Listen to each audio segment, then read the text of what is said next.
Hi, everybody. Looks like we're approaching critical mass, so why don't we go ahead and get started? Welcome to Diplomats at Work. This virtual series is a partnership between the Una Chapman Cox Foundation and AFSA, and it's really designed to introduce audiences to the varied and, of course, important work of the U.S. Foreign Service. By hearing directly from the diplomats themselves. A few words about AFSA, my organization. The American Foreign Service Association is the professional association and the labor union for the U.S. Foreign Service. Our 16,000-ish members come across from 6 foreign affairs agencies. We represent members, foreign service officers from, of course, the State Department, but also the U.S. Agency for International Development, from the Foreign Commercial Service, Foreign Agricultural Service, Animal Plant Health Inspection Service, and the U.S. Agency for Global Media. And today we're going to be joined by a commercial officer from the Foreign Commercial Service. And we'll be talking to her about what the Foreign Commercial Service does and what a career and life in the Foreign Commercial Service is like. But before we get to the good content, I always have a few housekeeping things that I would like to note. First, for those of you who are familiar with our format, welcome back to Diplomats at Work. We usually like to take about 25 to 30 minutes to talk to our guest, give her some questions, and then we will open the floor to audience Q&A. So please enter your questions into the Q&A portion of your screen at the bottom of your screen. And then when time comes to the Q&A, I will then read those questions out loud to our guest. We'll try to address as many of your questions as possible. Secondly, this session is being recorded, and we will upload the recording to our YouTube channel, as we always do. And I've dropped some information in the chat box on our YouTube channel, as well as some other social media. So please take a few seconds to check that out. And then finally, survey. We do have, as usual, a very short survey at the very end of our session. It'll pop up when you log off. And we ask you to take the couple minutes to take the survey and let us know how we're doing and what other kinds of topics you'd be interested in seeing covered on Diplomats at Work. Okay, so with all that said, it is my pleasure to introduce and welcome Yamilee Bastien, commercial officer with the Foreign Commercial Service, to today's Diplomats at Work. Welcome, Yamilee. Thank you so much, Nadia. It's a pleasure to be here, and thank you to AFSA and to the Una Chapman Cox Foundation for having me. Of course, we're so excited that you're here, and thank you for taking the time to talk to us about your career and your life as a foreign commercial officer. So let's start, as we always do, by setting the stage and learning more about where you work. Again, I don't know if many of our participants on the call today are familiar with the Foreign Commercial Service. So I'd love to start kind of big picture and hear from you about what is the Foreign Commercial Service, how big is it, and where you are located. You, Foreign Commercial Service, are located. Great, thank you. That's a great question. I'll start, with the big picture. The Foreign Commercial Service, or the U.S. Commercial Service, as we're also known in the U.S., is part of the U.S. Department of Commerce, which is a very large federal government agency. It has 13 bureaus. Some of the bureaus are known by name to a lot of people, but you might not necessarily recognize it as part of the Department of Commerce, like the Patent and Trademark Office, the Census Bureau, the National Oceanic and Atmospheric Agency, all of these, names that are known. But today I'll focus exclusively on the smaller division of the Department of Commerce called the U.S. Commercial Service, and explain what we do, which is essentially trade promotion. We are the export promotion arm of the U.S. Department of Commerce, and the U.S. Commercial Service promotes U.S. exports as well as attracts inbound investment into the U.S. So we're in constant and direct contact with U.S. companies all over the U.S. We have offices in over 100 offices throughout the U.S. So we are in just about every state. Some states have multiple offices.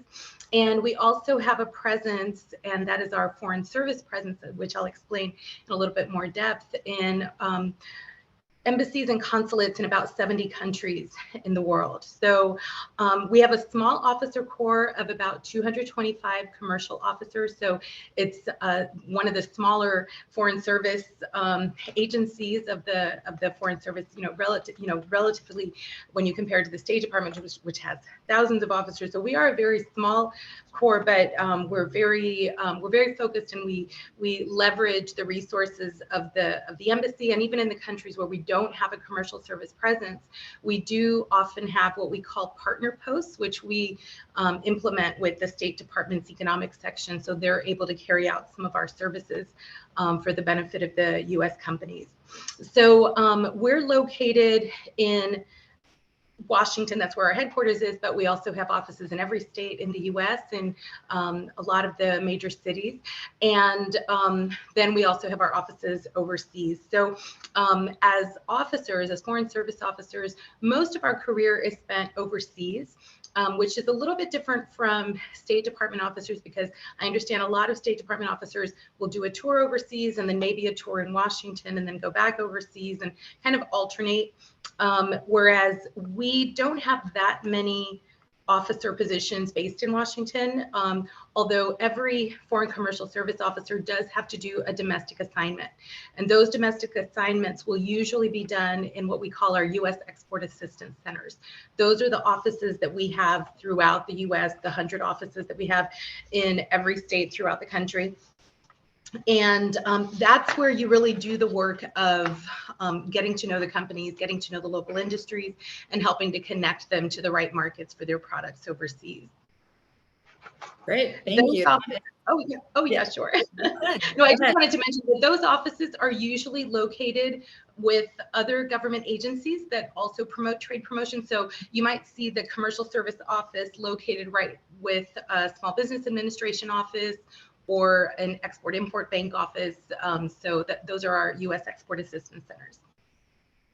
That's great. It's a great start to help us better understand the foreign commercial service and the work that you're doing. So maybe narrowing, you've already said the main goal is to help U.S. exports, but maybe we can talk a little bit more on how FCS, which is the acronym for Foreign Commercial Service, fits within our government, and specifically what kind of work you're charged with doing. Right, exactly. Thank you. So FCS is primarily a trade promotion agency. So we help U.S. companies to export the products that they manufacture in the U.S. So that is, we do have a U.S. content requirement that the products have to be at least 51% made in the U.S. So that could be, the inputs, it could be design, it could be manufacturing, but there does have to be a U.S. component if it's a manufactured product. We do also promote the sale of U.S. services. So the service industry is such a big part of the U.S. economy, and so of course there's no sort of U.S. content related to that, but it is a really important part of our economy, and it's not just financial services, but even things like the travel and tourism sector, the education sector, management consulting, all of these are, part of the service industry. So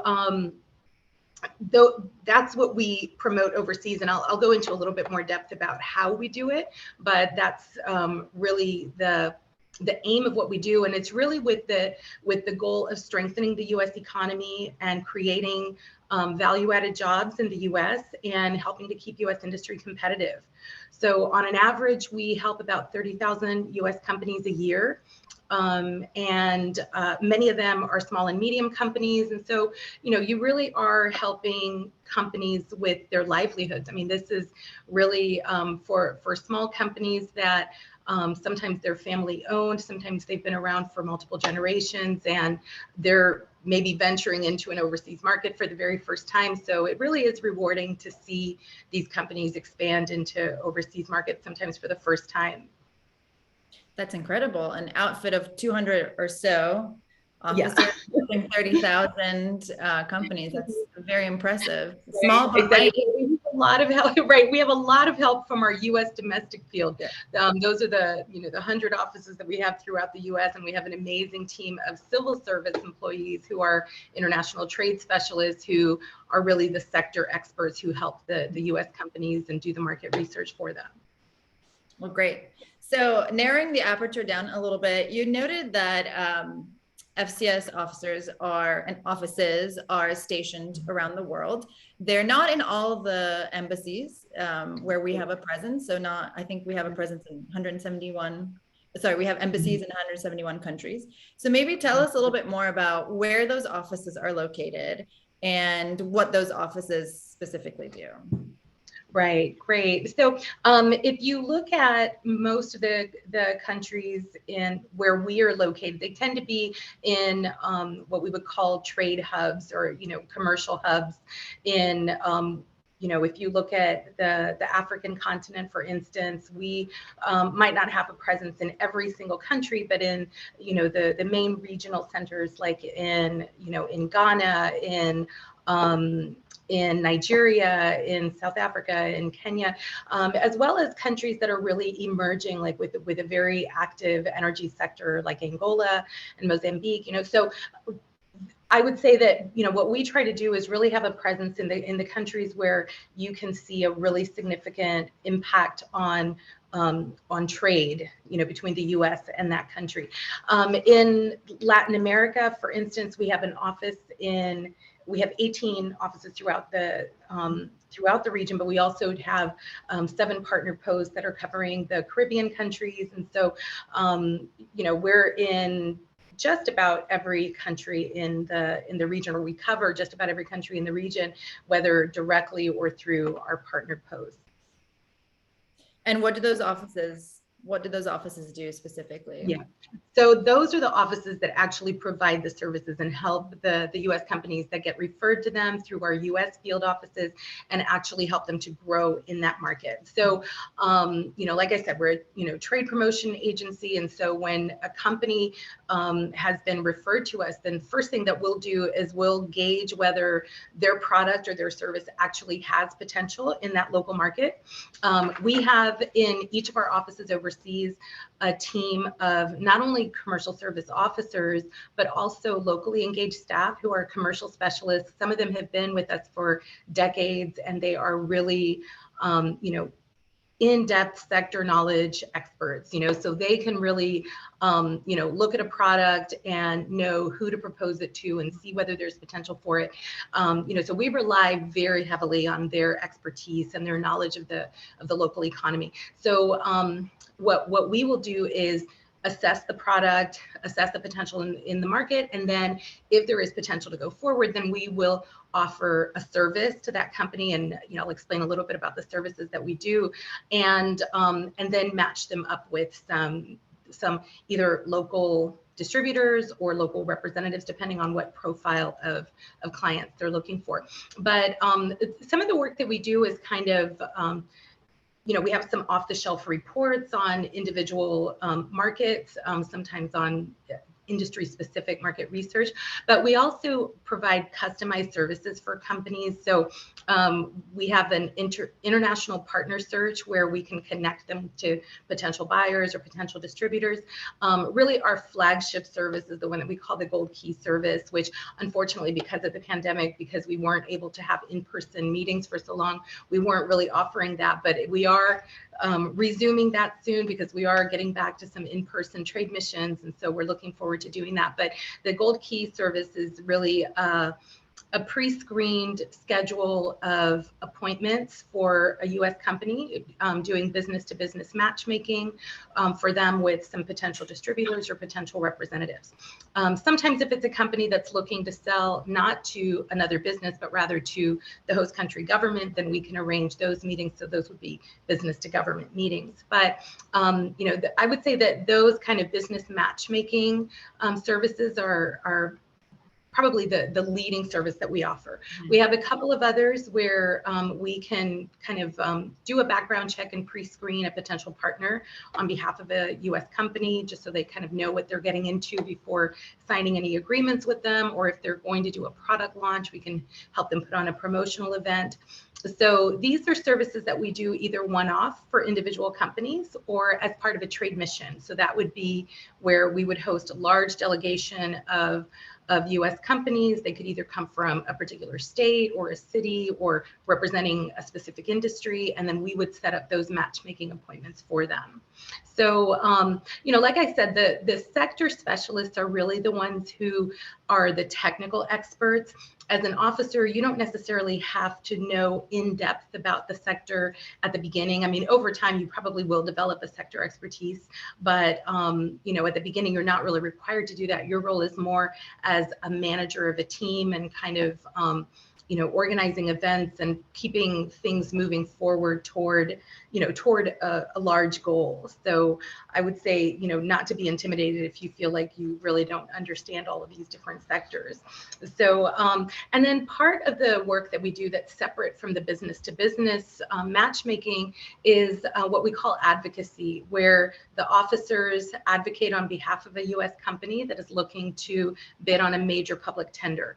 You know, some of these tenders are worth tens, sometimes hundreds of millions of dollars, and there's a lot at stake for the US companies that are bidding on them. And so they ask for our support because sometimes the process can be very long, and they just want to get a good understanding of what's happening throughout the process. And we want to ensure that it's transparent and that the US companies are really getting a fair chance to compete. So I would say that those are really the main things that we do in our offices overseas.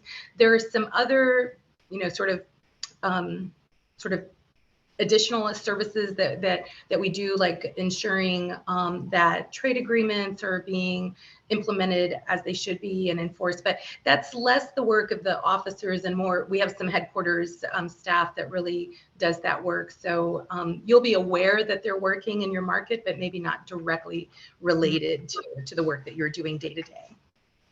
Okay, that's great. Thanks.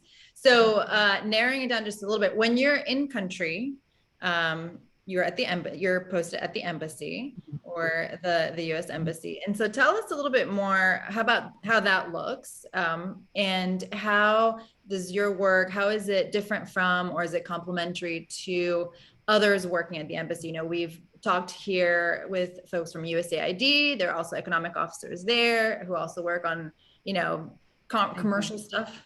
That's the technical term for it, commercial stuff. Right, exactly. We've met with someone from the Foreign Agricultural Service who has a similar mandate. So how does all of that work together, and how does your work complement that, and, you know, or is different from that? Yeah, thank you. That's a great question. We are definitely complementary. The commercial service is part of the ambassador's country team. So the senior commercial officer really serves as the ambassador's counselor on all matters related to commerce between the US and the host country. So anything involving the trade relationship will be within the senior commercial officer's wheelhouse, and they'll be advising or counseling the ambassador on those topics. It's definitely complementary to the work that the economic officers are doing. I would say that in the economic section, the focus tends to be much more at looking at macro level trends. What are the policy implications of those trends? Whereas with commerce, we're looking more at the impact on individual businesses and helping individual companies succeed in that market. So it's you know, it's less of a macro level analysis of what's happening in the economy writ large or an industry across the board, but more specific to a particular company. So I would say that that's how we, you know, generally how we divide it up. But I would say that in a lot of posts, we have an economic/commercial you know, sort of subgroup that meets maybe once every 2 weeks or once a month. And so you'll have the various sections of the embassy that have something to do with trade, whether it's the economic section, the Foreign Agricultural Service, sometimes even the Customs and Border Protection, because they work with customs. And so they they have a lot of involvement in trade facilitation processes. Sometimes USAID, because they do a lot of corporate social responsibility work with US companies in the market. And so, they all have a role to play. And so it's a chance for us to share information and, just make sure that we all have, we're all, kind of working from the same page, and we're coordinating and not overlapping. A lot of times we'll have the same contacts. We'll have the same contacts at the American Chamber of Commerce or the AmChams, or even a lot of the companies. And so by coordinating, we can, instead of, constantly calling the same company for multiple meetings, we can go together and just in one meeting ask them all the questions that we might have, or kind of get briefed on what they're doing. So the coordination is really key. I would say there's another section too of the embassy that we work very closely with, which is public affairs. Public affairs, very similarly to commerce, is an externally facing section of the U.S. Embassy. And so, they're very connected to the community, to the educational and cultural activities in the country. And so all of that is really, it's very useful information for us, but also it helps us to get the word out about, let's say there's going to be a product launch and we want to, let the business community know. We might work through the embassy's social media to, put information about that. Or if we're recruiting for a big trade show in the US and we want potential buyers to be aware of it, we'll put it on the embassy's social media site. So public affairs really plays an important role there. So I would say it's, all of it is very complementary and all aimed at, providing good services to US companies and helping them to succeed in that market. Yeah, I'm always struck whenever we talk about this, and with past guests too, that it really is a whole of government approach, and that there really is, a method to the madness, so to speak, that it all is working in concert to promote U.S. prosperity and security. Exactly. So that's great to hear. So let's switch now to you. This is my favorite part of Diplomats at Work, talking about you and kind of your path and your experiences. You're currently at the Miami U.S. Export Assistance Center. Right.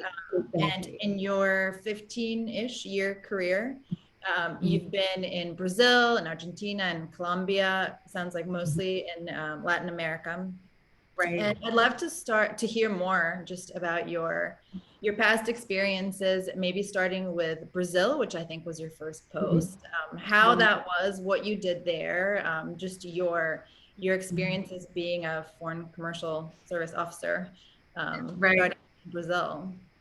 Great. Yeah, thank you. And like you noted, most of my time at the commercial service has been in Latin America. I did do a short-term assignment in Algeria years ago where we were hosting a trade mission for the first time in many years. And so, and that was a great experience. But before I came to the commercial service, I had worked almost exclusively in Africa, and I felt like, I'm ready to discover a different region and really focus on that and kind of gain that in-depth knowledge of a specific region. And so, I've been fortunate that I've been able to do that in the Western Hemisphere. But I was in Brazil from 2010 to early 2014, and anyone who knows what was happening in Brazil at that time knows that it was a very, very exciting time.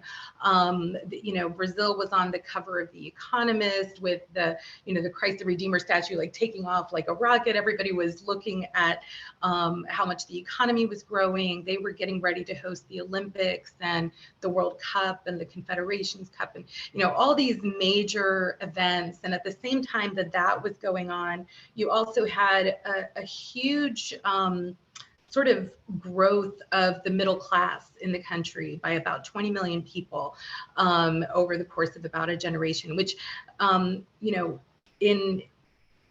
see that kind of social mobility, economic mobility happen so quickly is just an incredible thing. I mean, it's rare that you get to see something so visible and so apparent. And at the same time that was going on, there were also major discoveries of pre-salt oil off the coast of Brazil. So there were just so many positive things happening in Brazil at the time. And so I got to see so many aspects of it. I mean, one of the things that I thought was just a really fun one for me was, because of the increased disposable income, there was market research that was done that said that Brazilians on average spend 40% of their disposable income on self-care.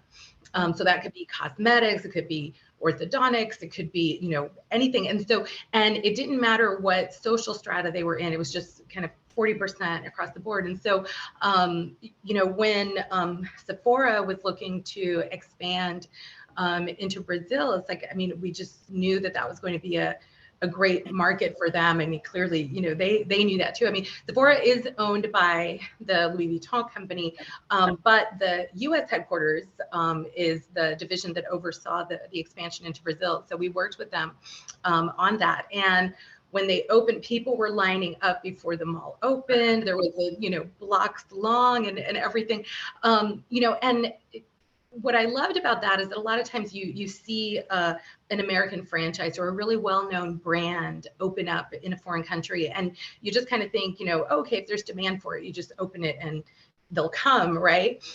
And what you'll find when you actually work on these things is that there's so much more to it than that, because before you can even open your doors, there is so much preliminary work that needs to happen, because for every product there needs to be relabeling.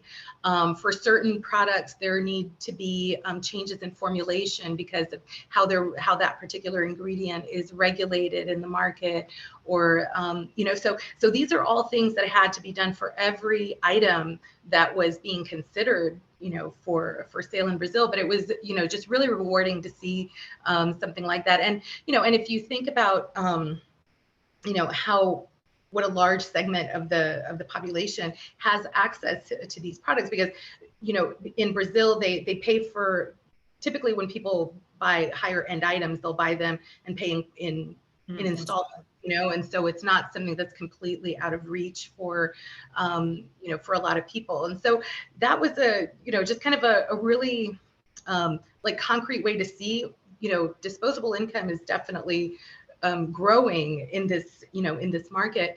But I think also structurally, the country was changing a lot too. I mean, the government started an investment in STEM education. And so between the government and private sector companies, they sponsored about 100,000 students college students to go study abroad for a year, study STEM, and then do a short-term internship and then come back to the country.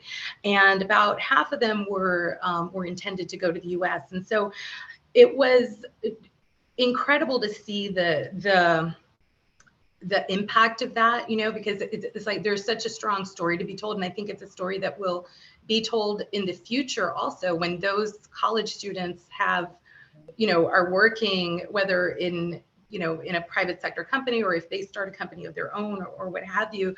But it was just a really, really exciting time to be there. And so we hosted a lot of trade missions. We had from so many different states, also from specific industries like the medical devices sector, the franchising sector, telecommunications, and I got to work on the presidential visit in 2011 as well, which was, considering that there was such a strong sort of feel-good story happening in Brazil, I think, you really can't underestimate the importance of one of these visits at the right moment in a country. Brazil historically is the country that has the largest Afro-descendant population outside of Africa. And for us to be hosting the first African-American president of the US there, and being hosted by the first female president in the country, I mean, there was such a strong, sort of a strong statement, like, of this historical moment. And so that was just a really impactful time to be there. It was, very exciting opportunity for me, because I mean, some people in their foreign service career never have an opportunity to work on a presidential visit, and that was in my first year as an officer overseas. So it was, a huge, it's a huge undertaking, but I mean, just an amazing experience. I was going to say it's probably a great experience and a learning experience, but I know they're also very exhausting experiences. They are. Took some time Exactly. off afterwards and went to Rio or Right. something. Exactly. Right. So then after Brazil, and you were posted in Brasilia, the capital, then you went on to Buenos Aires. And Right. that's where you worked on launching the US Argentina commercial dialogue. Right. So what is a US Argentina commercial dialogue? What does that mean? And what does it entail? And how was your time in Argentina? Yeah, great. Thank you. The commercial dialogue is a mechanism for government to government engagement on technical topics related to trade. And it's not something that's handled, sort of at the political levels of, like the highest levels of government. It's really technical exchanges. So even if there are changes in administration, a lot of the technical staff that are working on these topics stay on for years, and they're really, the experts on these topics. And so, we had a lot of success with the U.S. Brazil commercial dialogue that had started years before I arrived there, but was very successful in, sort of, ironing out the sort of trade irritants and situations that come up in any mature trading relationship, and so when I arrived in Argentina, we didn't have that kind of mechanism in place for that kind of open dialogue to be able to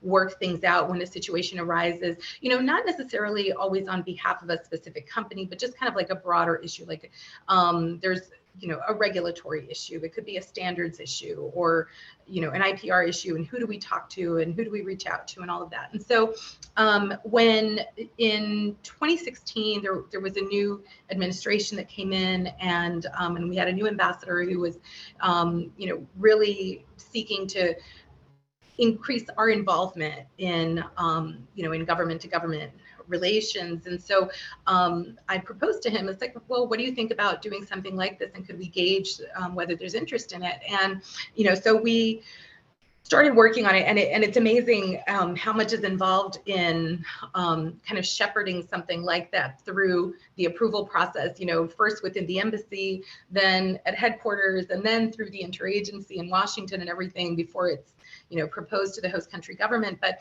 we were able to do all of that so that so this is now 2016, and President Obama now goes to Argentina to visit, and so with the Secretary of Commerce. And so we were able to launch the U.S. Argentina commercial dialogue during that visit, with the Secretary of Commerce signing with her counterpart. And so that's still ongoing, and it has created a mechanism for, ongoing cooperation, ongoing dialogue on everything from statistical methods, of gathering trade data, regulatory coherence, in how do various how do various agencies collaborate across the interagency, and sharing best practices from our government, from the private sector with the Argentines. And the great thing about it is when we were looking to start it, Argentina has a very strong trade relationship with Brazil because they're neighboring countries and Mercosur and everything. And so they asked the Brazilians, what's been your experience with the commercial dialogue? And the Brazilians gave such great feedback, and because we'd been doing this for like 10 or 11 years by that time, and they were so enthusiastic about it, they actually proposed creating an Argentina-Brazil commercial dialogue, because, right, because, just like in any trade relationship, you're going to have moments where something comes up and you want to address it before it becomes, a bigger issue. And having that kind of ongoing dialogue at the technical level where you can kind of harmonize things and kind of straighten things out, and is very beneficial. So, just seeing that they were able to establish that between the two of them, I think is, it speaks volumes that they clearly saw a lot of benefit in having it. Well, you know what they say, imitation is the greatest form of right. Exactly. That's great.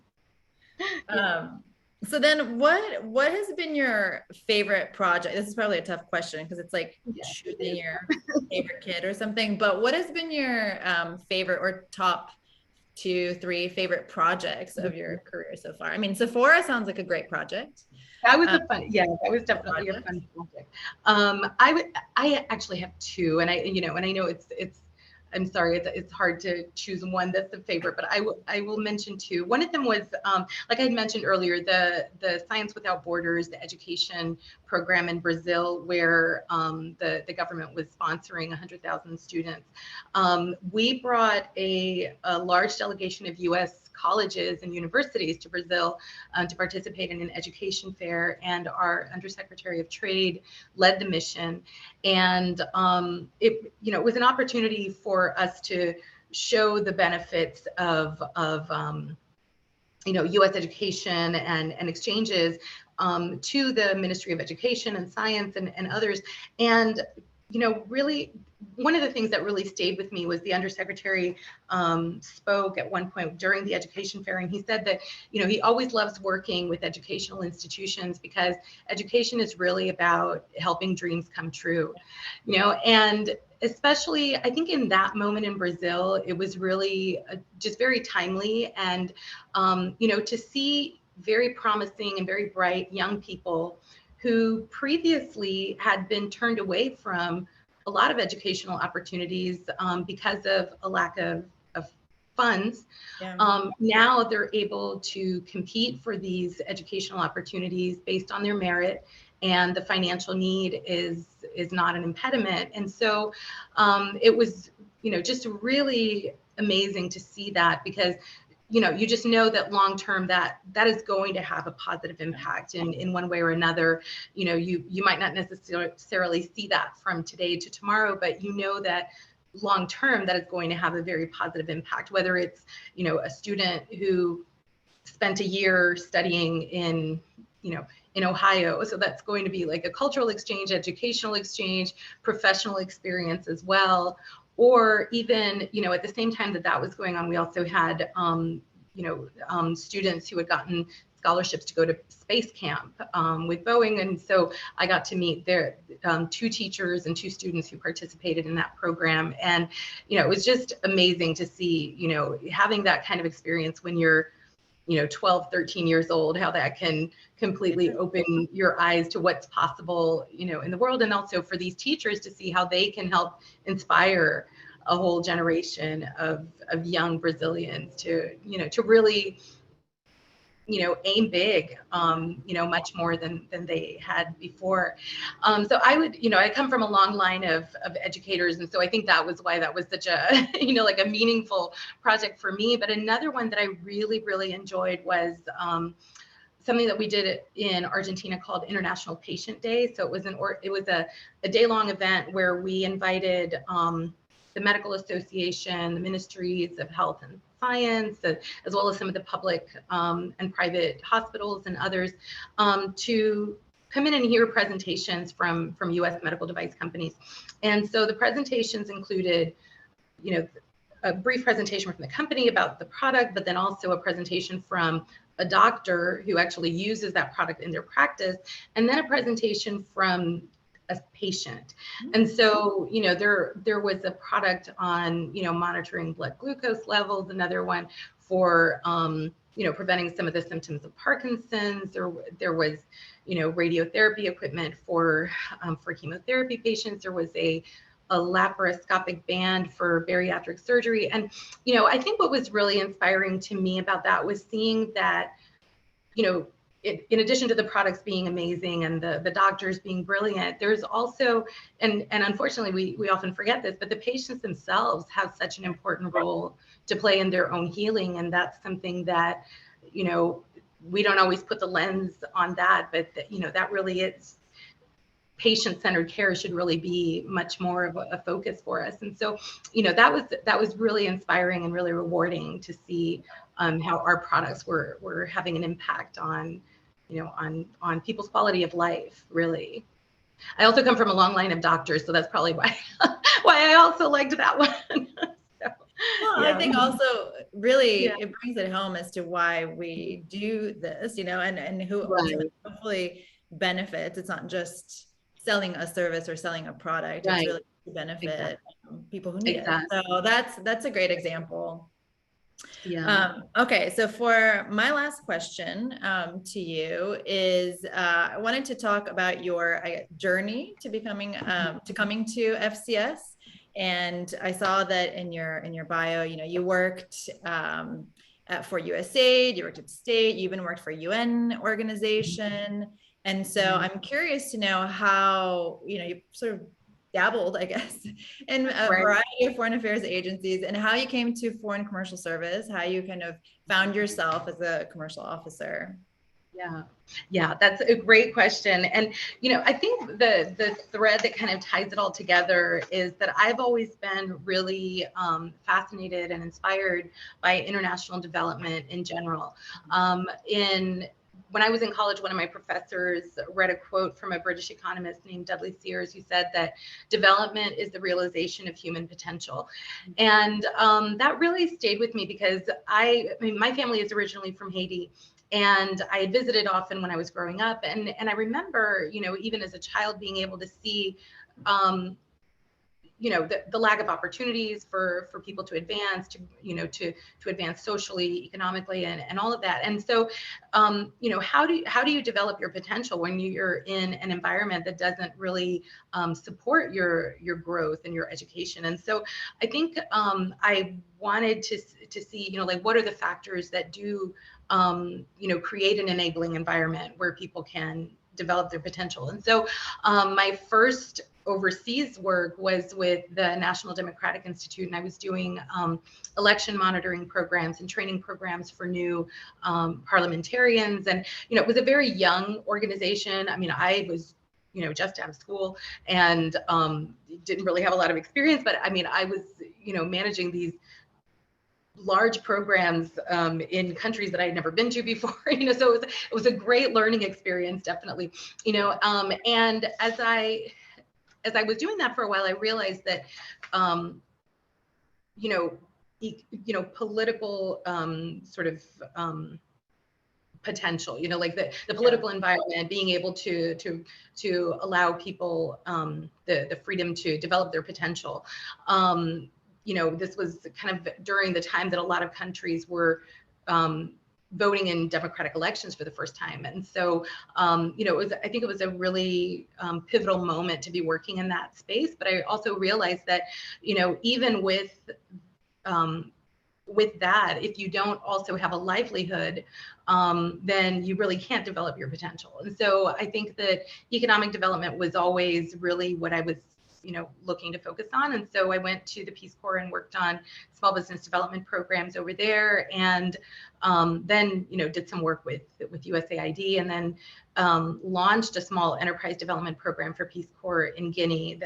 That was a new program for them a few years later. And so I think that once I started working with businesses, that was really where I felt that I could have the most impact. So whether it was, these very small, micro enterprises, and, connecting them with a different supplier or a possible buyer for their products, so that they can grow, that was just something that was really rewarding. And then over time, I've been able to grow into larger businesses, like advising larger businesses, and, and at each step, or at each sort of grade of companies, I think it's rewarding in different ways. So it's just something that I've really enjoyed. In the time before I came to Commerce, I worked for about a year and a half as a consultant for the UN Development Program, and also State Department's public diplomacy office. And so they had their speakers bureau. And so I was developing some entrepreneurship, like youth entrepreneurship training programs, management training programs for young entrepreneurs in various countries in West Africa. And that was something that I really, really enjoyed doing. And I think in some ways it does kind of inform some of the sort of the advising and some of the work that I do with companies even now. But it was, that I really enjoyed that work as well, because it was, something creative that I was able to, to work on, and also to be able to see the impact of it. Yeah. Yeah. Wow. Yeah. Well, that's all the questions I have for you. Thanks for being such a good sport about all my questions. Let's switch now to the questions we've received from our participants today. So just bear with me as I switch over here. Okay, we have several, so we will try to get through as many as we can, but apologies if we don't get to your particular question. Okay, so the first question goes, your overseas assignments sound like they've been enriching experiences, both professionally and personally. And then now that you're based in the US, how does the work that you're doing here in Miami differ from the overseas posts? Okay, great. That right now when I arrived in Miami, it was about a month before the pandemic started, and so everything has pivoted since then. And I have to say, I've really been amazed and really impressed with how the Department of Commerce and how the International Trade Administration has developed some really great programs to help us expand the exporter base in the U.S. As we continue to promote U.S. exports and promote U.S. businesses abroad, we also at the same time need to expand the base of companies that are exporting. And so that's really been a strong push of the agency. And so there's a rural development or a rural exporting initiative, which is fantastic because, it's allowing us to kind of reach outside of the big cities and get out to rural areas and inform, small business owners about export opportunities for their products that they might not have been aware of before.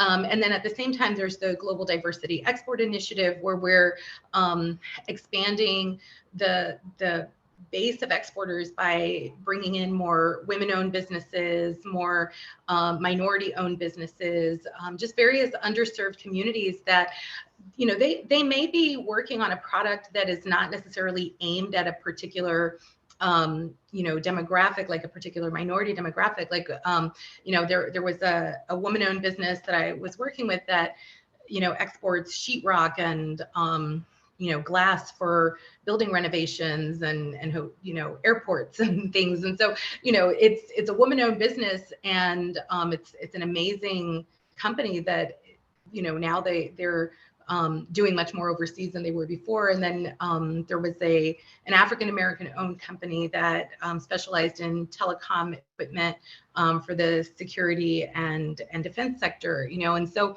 they're not necessarily targeting a specific demographic, but it's fantastic for us to reach out into, these sort of underrepresented groups when you look at, U.S. exporters across the board, and really see that we can continue to expand this base. That's great. It also strikes me how you really kind of gain expertise on everything from, I guess, makeup types to medical equipment to sheetrock. So I'm color me impressed. Okay, so moving on. There are different types of, I guess, categories of questions that we've received. So I'm going to try and group them. There are a lot of questions. Maybe I'll ask this one next because there are a lot of questions to the hiring process to get into. Okay. The Foreign Commercial Service. So can you talk to us a little bit about that? Yes. And give any tips, so legal tips for how to get through the process? Yes, absolutely. The Foreign Commercial Service process has some similarities to the State Department Foreign Service application, but there are some distinctions. The first distinction is we unfortunately don't recruit as frequently as the State Department. We do have a group that will be testing in the next couple of weeks, and so we might not have another, what we call it, an assessment center. We might not have another assessment center for at least another year, possibly a year and a half. I'm not sure. I would recommend always checking on the Foreign Commercial Service LinkedIn page, because they'll always announce over there, or on usajobs.gov for the announcements. But The first step is a written part. It's not like the written exam that is done by the State Department, which tests your sort of general knowledge. This is more based on your professional experience and how much experience you have in working with businesses and in export promotion and event planning and, you know, just various aspects of the day-to-day work that we do. And then if you pass that first part, then you would be invited into the in-person assessment, the in-person test. And that's a full day event, very similar to the State Department in-person oral exam, but where you have, you know, the focus is still on businesses. So some of you'll have a structured interview at the beginning of the day, or sometimes at the end of the day. You'll have a group exercise with a particular topic that you have to represent on, sort of like a mock country team. And then you'll have an advocacy exercise, sort of a simulation. There's something kind of similar to an inbox exercise, so you'll have, just these various, very kind of timed activities. And at the end of the day, you'll have a structured interview with a panel. I would say there are some similarities to the oral part of the State Department exam, but the focus is very much on business development or business growth and your experience with trade. And this is a follow-up question, are there any particular types of skills that one should have, that is good for one to have when applying for the Foreign Commercial Service? Is it language skills? Is it business skills, things like that? Right, exactly. Language skills will always be helpful because if you already have a language, it will, once you pass the various steps of the Foreign Service exam for commerce, you'll be put on a rank order register. And as positions become available or training classes open, you get called from that register in the order that you're ranked. And having a language score will put you at a higher ranking. And so if you do have a language score or some experience with a language already, that's definitely helpful. I would say, not to be discouraged by that if you don't. I mean, if you are assigned to a position overseas, you will definitely go into language training where you will have the opportunity to learn the language. And, so that shouldn't be a, sort of a precluding factor, to keep someone from applying. You can definitely, learn languages as needed. Okay. With regard to other skills, I would say experience with businesses is very helpful. They will ask you whether you have experience in trade promotion. It doesn't necessarily have to be with U.S. companies. So if you, for instance, worked with, maybe you were working overseas and you were helping, I don't know, British companies export, or you were in India and helping Indian companies export, all of that experience is still relevant. So I would say anything that you do with international sales or international marketing would definitely be helpful. Okay, so moving on to the next question, which says, I'd love to hear more about how commercial service can help very small businesses enter new markets abroad. I'm a solopreneur selling remote services, not physical products. Thank you. Okay, right. Well, it depends. I mean, we have a lot of companies that are small businesses that, might have interest in a particular market, like some nearby markets in the Caribbean or in the Dominican Republic, or some of the English speaking Caribbean countries, sometimes Mexico or Canada, could be very attractive markets, even for small companies. I would say for a very small company, I wouldn't recommend some of the more complex markets right off the bat, just because, better to have some experience with exporting before you go into a really complex market. But also we work very closely with the small business development centers around the US. And so those agencies have really good training programs to help companies get export ready. They will help you put together an export marketing plan. And so that by the time you do come to the commercial service, you already have, some experience and some preparation for that. So our website is trade.gov, and if you look there, you'll see all of the various services that we offer. But you can also find links to the Small Business Development Centers and find the one that's located closest to you. I'm not sure exactly where you're located, but I would really recommend them. They do some really great work. They tend to be located at universities, like in most states.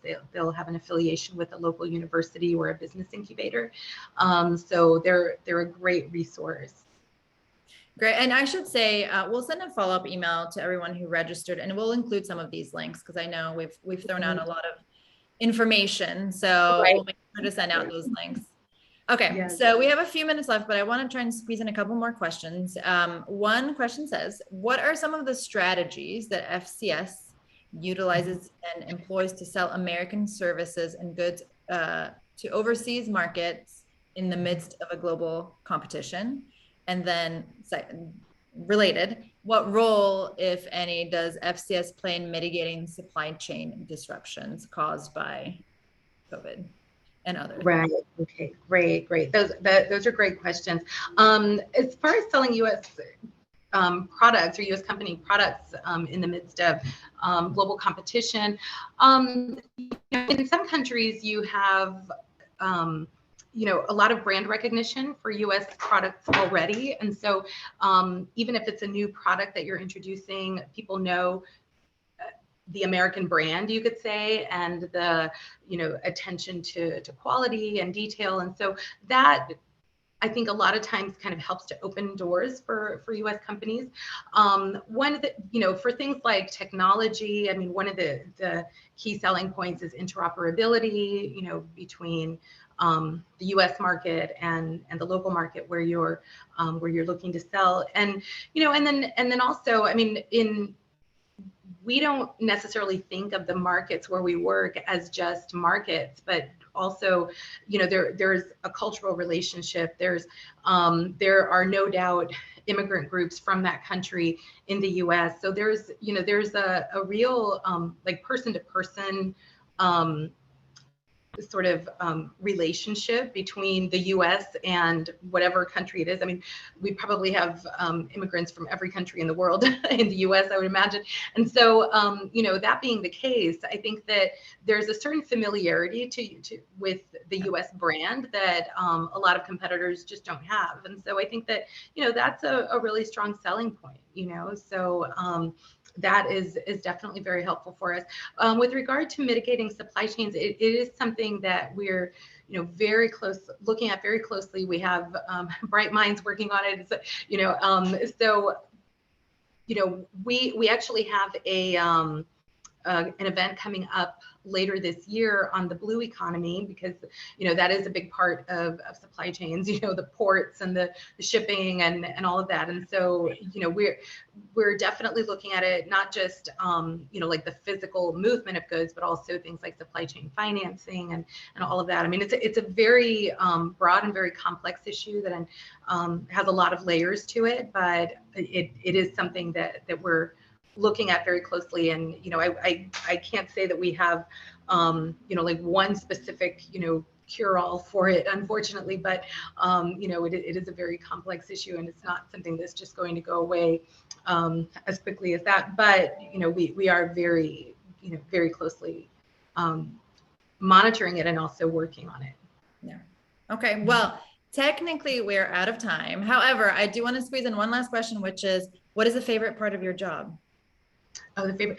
I would say my favorite part of the job is that you are constantly learning. I mean, you are, right now, I would say, some of the areas that I'm really kind of learning about and really enjoying right now. I mean, I've always enjoyed the aerospace sector, so that's something that I've kind of over the years in various markets I've always learned about, but we continue to learn about that. Critical minerals is something I'm very interested in, infrastructure development, so there's always something to learn. You will never be bored, and yeah, so I would say that that's really one of the most exciting things for me. And and when you are overseas, it's like you have not only the sectors to learn about, but even the culture in the country where you're assigned, because the more in depth you can learn about the culture, the language, the history of the place where you are, the better you can be as an officer. So I think I would say that that's definitely my favorite part of it. That's great. I mean, it sounds challenging in the best way, and never boring. Yeah.